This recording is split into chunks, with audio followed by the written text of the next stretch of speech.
How do you instruct actors? In this video, that is what we're gonna talk about, so stay tuned. Hey everyone, my name is Dom and this is Filmmaking Simplified, where we talk about everything that belongs to the art of filmmaking. Now, the most important task of a film director is to instruct the actors. It's also one of the most complex responsibilities of a director. But what does it mean exactly? I think this is where a lot of aspiring and, well, unfortunately also professional directors are mistaken. Let's take a look at an example of what it is not. Alright, so you're coming from there to the door. You kind of stop where you're standing now. You look at them. You say your lines, I thought you liked me. But like you're angry, right? And then you wait out for a few seconds. And then you start crying. Okay? Okay, but question. That's fine. You got this. Okay, now let's take a look at what the actor will do.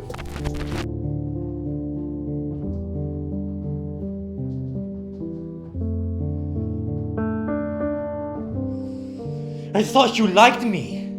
Okay, so not exactly. You should say it like, you're there. Then you're like, I thought you liked me. And then you just like, you're standing, right? And then you say your lines like, I thought you liked me. And then you just start crying. Okay, so that was a take that's going into the trash. Who's to blame? That is correct, the director. Let's break it down why. Well, it's definitely not telling them to come from A to B or where to position them. Very often, that's the director of photography's job. He is actually allowed to position the actor within the scene depending on where the light is good from and so on. Obviously, it's good if he asks the director, but that's not instructing. But then what is? I think the best way to think of instructing actors is as if they were instruments and you were the musician that plays on them. If you get a professional instrument in your hands, you expect it to work perfectly and to have all the musical capabilities you need from it, right? Obviously, even a professional instrument can have its little tricks and ways of playing it, but it's up to you and to your skills if you can work with it. And once you decide to work with it, you can't blame it if the relationship of the two of you doesn't work out. It's essentially the same with actors, that is when you work with professionals. Instructing amateurs is a different question, but I talk about that later in the video.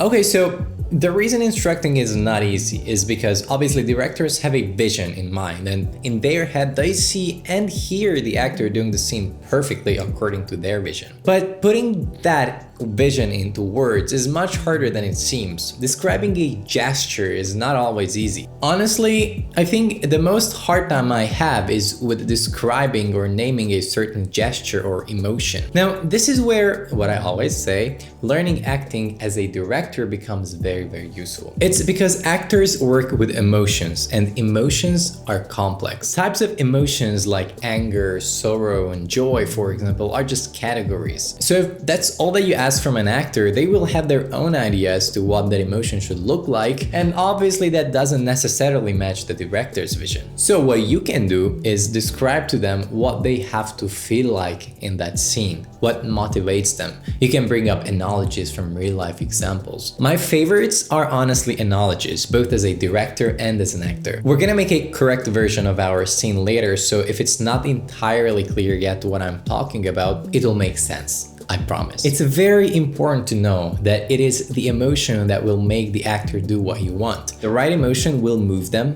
make them sound like and act the way you want. The emotion for the actor is like the air that you blow into a clarinet, trumpet, or it's the amount of force that you use to hit down a key on the piano. Of course, you can fine-tune their performances by telling them to do a certain gesture here, lift their arms there, and so on, but even those have to be surrounded and dipped into their base emotion. Now let's take a look at our example now.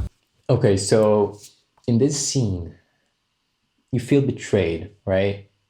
Everybody that you're looking at in this scene are your friends and family, and you trusted them, right? You loved them, and you thought they loved you too. So obviously you're angry. You're angry at them. You're angry at the world. You feel that this is unjust, this entire situation here. But at the same time, and I think that is the dominant emotion here, you feel sadness, deep sorrow that all the people that you loved were able to do this to you. You have this pressure, you want to shout, but you hold it back. Your heart is exploding. It's already jerking tears into your eyes, but you don't give it to them. Okay, right? You don't give them all your tears. And if something's not clear, you can talk more. Okay, when you're ready. All right, thanks. Do I have to explain what's gonna be different? No, right? Let's watch it instead.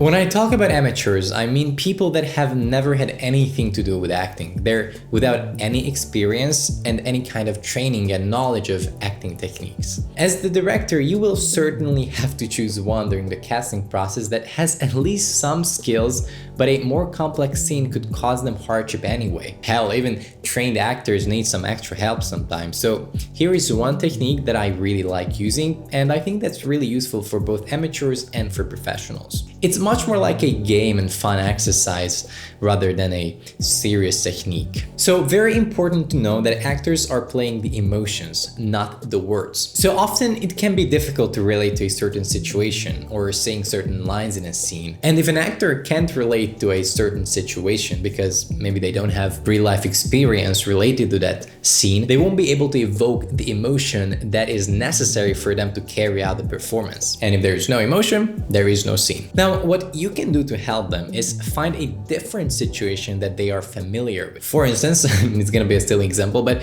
let's say that the scene is about a car maniac guy that has a beloved car that he has to give up on because it's too old and it just can't be in service anymore. Now, if your actor is not at all a materialistic guy and just simply can't relate to saying goodbye to a car with tears in his eyes, do a variation of the scene where he is telling all those words to somebody that he had lost in his life, whether that's a family member or an ex-girlfriend. You can even change the words for the exercise and then go back to the original scene. Most definitely, your actor or actress will find the emotion that's needed for the scene after that little exercise.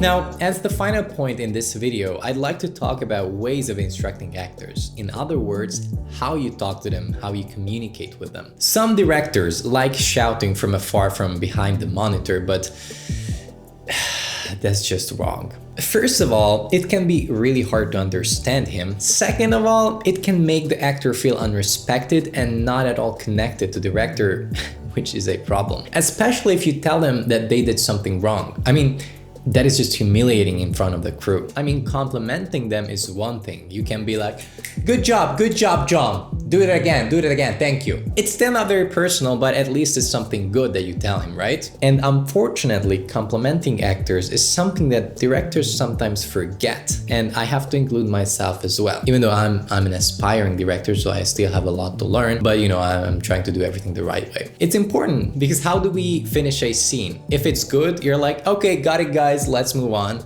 And everybody starts backing, moving on to the next scene. But if the scene is not good yet, you're giving corrections, you're telling the actors and everybody else what they did wrong or what they have to do differently. So you have one side of the story telling them what they do wrong or what they have to do otherwise, right? So you can just go to them and say, that was good, that was really good, you did nice, let's keep up this, I don't know, emotion in the next scene as well. Whatever you have to say. Just say a few nice things to them. It's also important because sometimes if they don't get positive feedback, they don't know if they did good or not, even if you're happy with the scene. And the reason I'm rambling about this a lot is because I have personal experience with a much more experienced and older actor than me, one of my recent short films where everything was going really great. I was happy with all the scenes, but he came up to me and he was like, "Is it good what I'm doing?